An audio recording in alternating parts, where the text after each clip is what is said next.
보도록 하겠습니다. 경제 성장에 따른 생활 모습의 변화 보도록 할게요.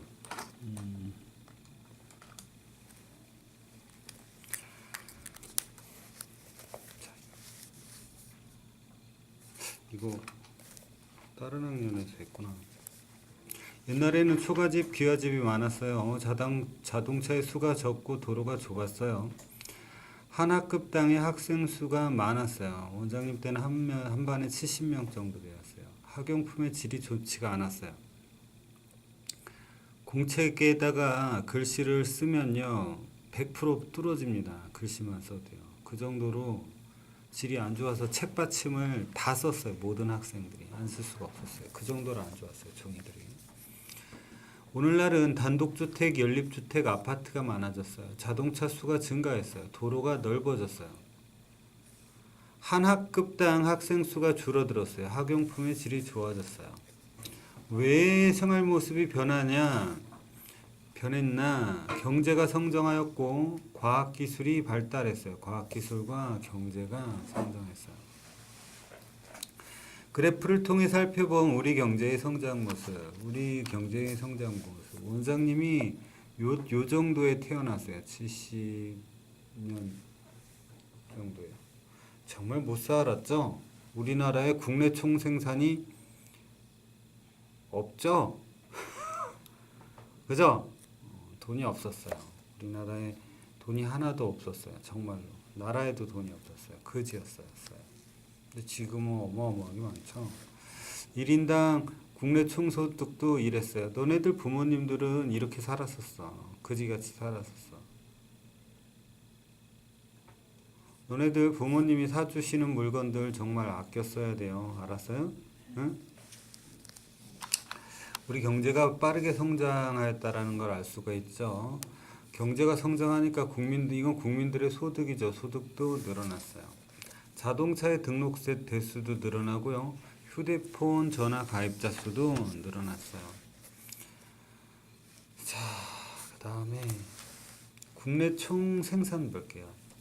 1년 안에 한 나라 안에서 생산된 재화, 물건과 안 보이는 서비스의 양을 돈으로 계산하는 거예요. 나라 안에서예요. 나라 안에서예요.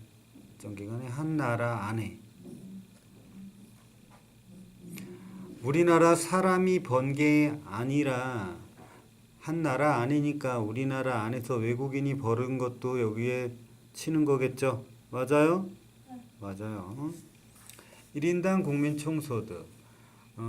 일정 기간에 한 나라의 국민들이 벌어들인 소득을 그 나라의 국민들이 벌은 거예요. 국민들이 벌은 소득을 이거랑은 좀 틀리겠죠. 이건 한 나라 안에서고 이건 뭐예요? 한국 사람이. 맞아? 맞아요? 그거를 뭐로? 인구로 나눈 거예요. 한 살짜리 오늘 태어난 아이도 그지? 인구로 쳐서 나누는 거예요.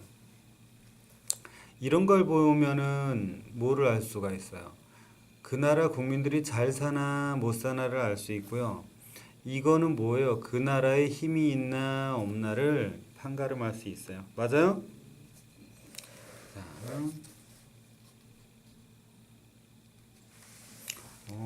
텔레비전이요. 원장님이 이때 태어났어요. 요 년에 태어났어요. 칼라 테레비가 엄청 비싸겠죠? 맨 처음에는 흑백을 봤어요. 나왔다고 그걸 사나?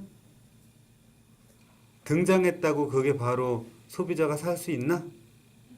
시간이 굉장히 많이 걸리죠? 그죠? 맨 처음에는 흑백 텔레비전이었어요. 흑백 텔레비전. 그러다 칼라 텔레비전을 봤는데요. 너무 생생한 거 있죠? 너무 짱 좋아. 자, 신문 기사를 통해 살펴본 우리 경제의 성장 모습. 요새는 이런 거 되죠? 휴대전화를 이용한 텔레비전 시청. 되죠? 쌍방향 소통을 할 수 있죠? 우리 오전에 그것도 봤던데. 이렇게, 핸드폰을 보다가 유튜브를 보다가 아무거나 이런 걸 보다가 어디냐?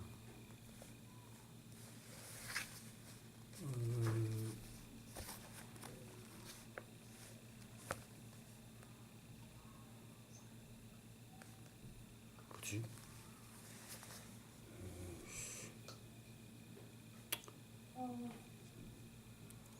됐어요. 다음에 하죠. 저걸 딱 누르면요 테레비로 나오던데? 뭘 누르면? 여기 네모난 거 이런 거 누르면 화면으로 전송을 해줘요. 테레비에서 나오더라고요.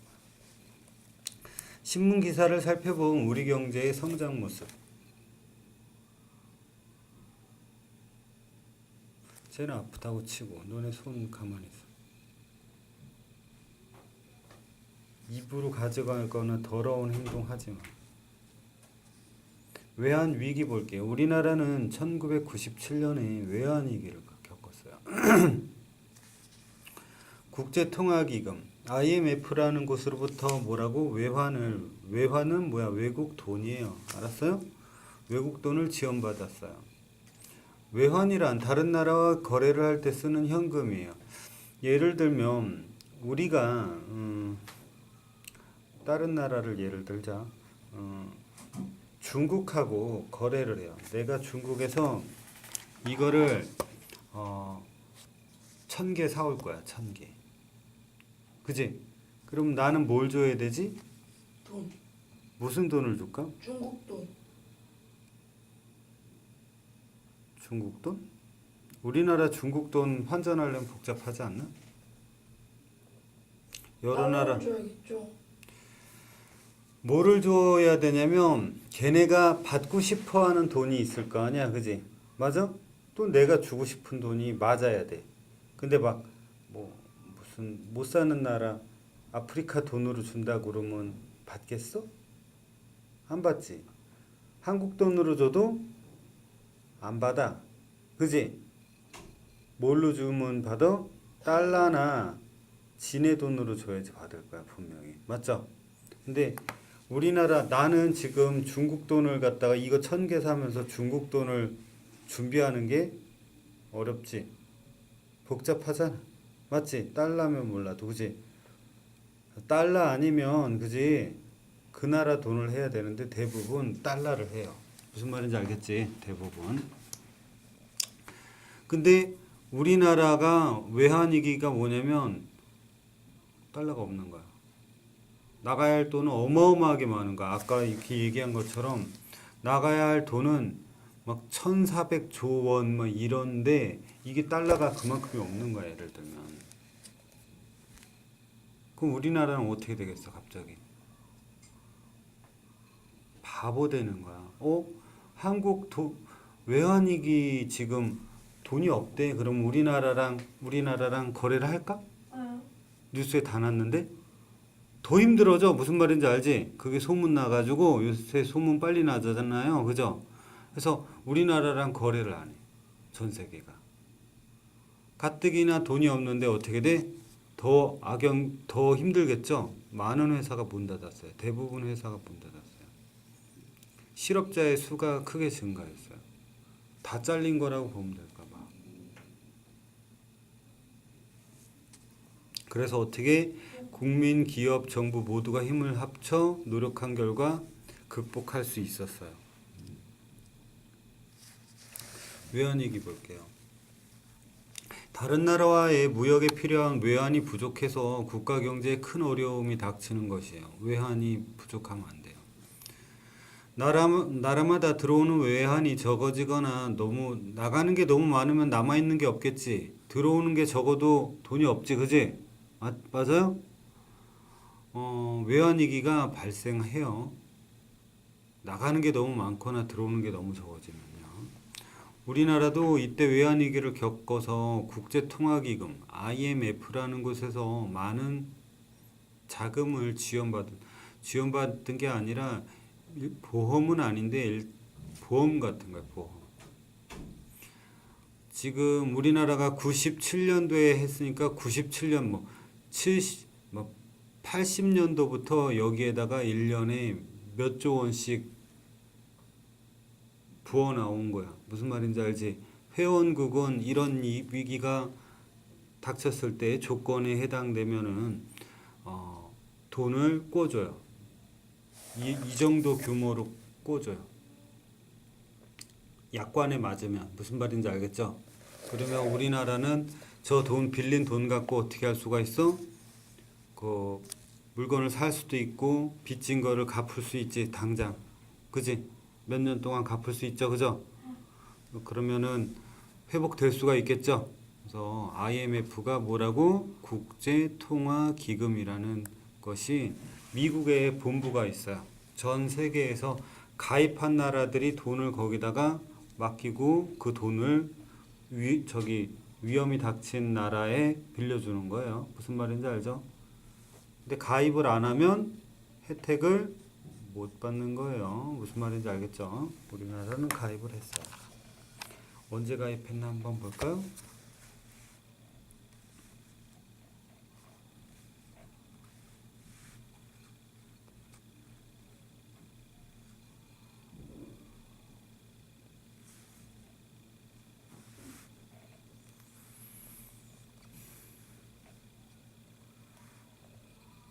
총 188개 국가가 환율과 국제 수지를 감시하는 것이래요. 회원국의 요청이 있을 때는 금융 지원을 해요. 금융 지원이라는 건 돈을 지원하는 거죠. 그죠? 본부는 미국 워싱턴에 있어요.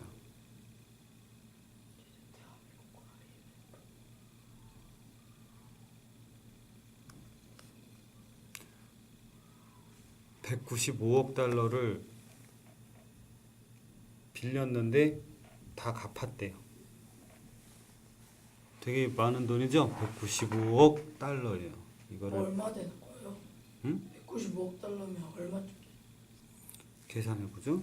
자, 환율을 알아야 되겠죠? 환율 계산기.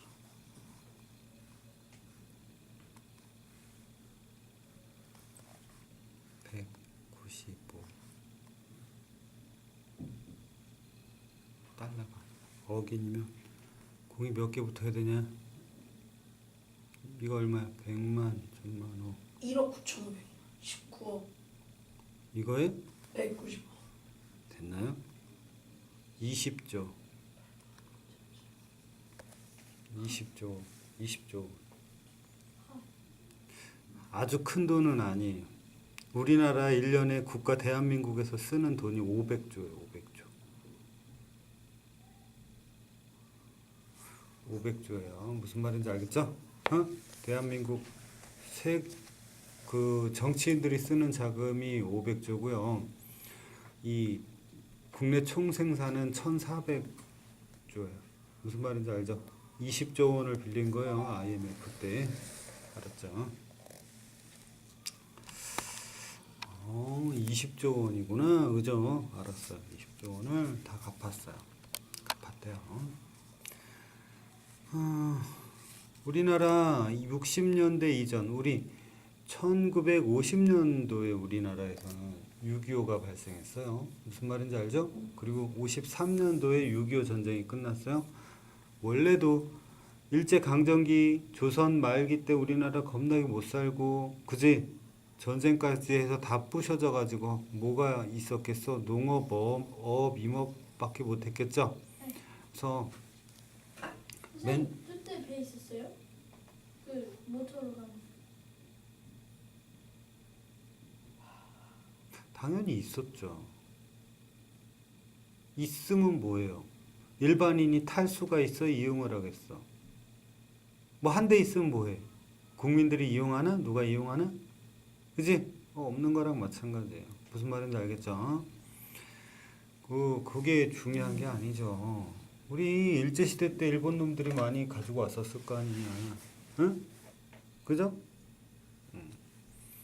자, 노동력이 풍부했기 때문에 우리나라는 경공업이 발달했어요. 60년대. 가벼울 경자라고 그랬어요. 그 다음에 섬유, 시멘트, 비료, 정유는 뭐겠어? 기름을 정유, 원유를 갖다가 그지? 그걸로 석유도 만들고 휘발유도 만들고 공업 원료도 만들고 여러 가지를 만들어야 되겠죠? 그런 걸 정유라고 그러는 거예요. 그냥 기름이 그거 아니에요? 그거 아니에요라고 물어보면은 안 되죠. 그러니까 기름을 맨 코 만지지 말고 맨 처음에 팔 때부터 휘발유하고 경유 이런 거 정해진 거 아니었어요? 아니에요. 까만 거를 갖다가 사와요. 그게 싸요. 그거를 휘발유 상태로 가져오려면 그건 가공을 한 거라서 비싸요. 자, 이런 공장이 없어가지고 이거를 먼저 요번에도 우리 대북 지원 어저께인가 갔죠? 비료 줬죠, 비료. 그지? 비료가 필요해요. 그 다음에 이 정유에서 나온 걸로 이제 화학, 석유 화학, 이제 뭐 석유에서 플라스틱을 만든다든가, 그지? 석유에서 옷감을 만든다든가, 옷감이 되는 원료를 만든다든가, 그죠? 페인트를 만든다든가, 그죠? 이런 거를 하는 게 석유 화학이에요. 그 다음에 배를 만들고요. 전자, 제철 산업, 제철. 철을 만드는 거예요, 철을. 철광석은 그냥 돌멩이야, 돌멩이. 그게 철덩어리가 아니에요. 그 돌을 다 녹여봤자 철 요만큼 나오는 거야. 무슨 말인지 알겠지? 응? 철광석을 해봤자. 그래서 많은 석탄을 떼야 돼요. 뜨겁게 해가지고 철을, 고급 철을 만들어내는 게 되게 중요해요. 이런 석유화학 공장, 제철 공장, 조선 공장, 이거는 커요, 안 커요? 어마어마하게 크지. 만들어지는 제품도, 그지? 공장도 크고. 중공업이란 말이에요. 무거울 중자예요. 화학 공장은 더 커. 알지? 어마어마하게 크죠? 그죠? 그래서 이걸 합해가지고 중화학공업이라고 그래요. 알았지? 합해가지고 중공업, 화학공업 이렇게 띄어서 쓰지 않고 중화학공업이라고 그래요. 80년대는 자동차라든가 정밀기계 산업이 발달했어요. 90년대는 컴퓨터, 반도체, 정보통신 산업, 핸드폰 같은 거. 2000년대는 서비스업, 첨단 산업이 발달했어요. 우리나라 산업구조, 농업 중심에서 공업과 서비스업, 이거는 1차고, 요건 2차고, 요건 3차 산업이죠. 그죠? 또 경공업 중심에서 가벼운 거에서 중화학공업으로, 그 다음에 뭘로? 첨단 산업으로 변화하였습니다.